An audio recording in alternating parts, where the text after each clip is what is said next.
I love this concept of asking yourself this 5 times, right? So what are we talking about here? Ask yourself why. Let's say you say, why do I want to be financial independent? Why am I pursuing financial independence? Maybe it's because you just want to save money.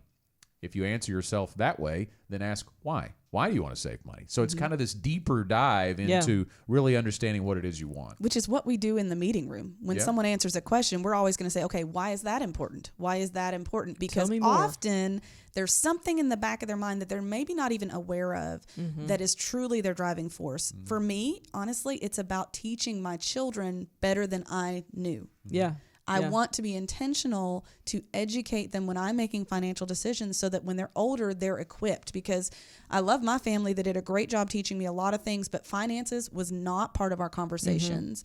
And so I am personally, my deep why in making wise choices financially is my children. I think many times your why comes with a story of scars. You Probably. know, and not all the time, but a lot of times it does. And like for me, and many people have already heard this story, but my husband went from, we went from a 2-income household to a 1-income household basically overnight for health reasons for him.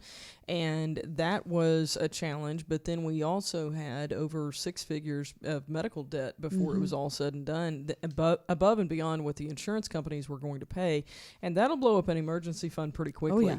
And once you have been through that, I mean, we almost lost our house. It's just, it's a nightmare of a story to hear the details, but here we are on the other side of it, and we won't go through that again ever. And to have experienced something like that is a great motivator, kind of on the negative side, but a great motivator nonetheless. But also on the positive side, having seen my parents make, sacrifice after sacrifice over the years and then get to where they did in retirement, and to be able to do the things that they've done and enjoy the things that they've done, and then like you said, Teresa, to be able to help the next generation, to be able to teach them the things that they need to know in order to be financially independent themselves at a much earlier age. My daughter's already got an IRA. She started it when she was 14. And I didn't have investments until I was well into my 20s.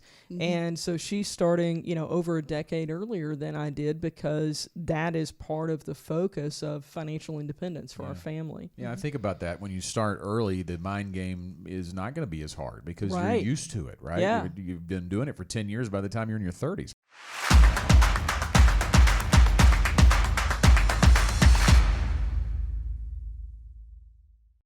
Want more content like this delivered to your inbox weekly? Visit fastest4.com to learn more.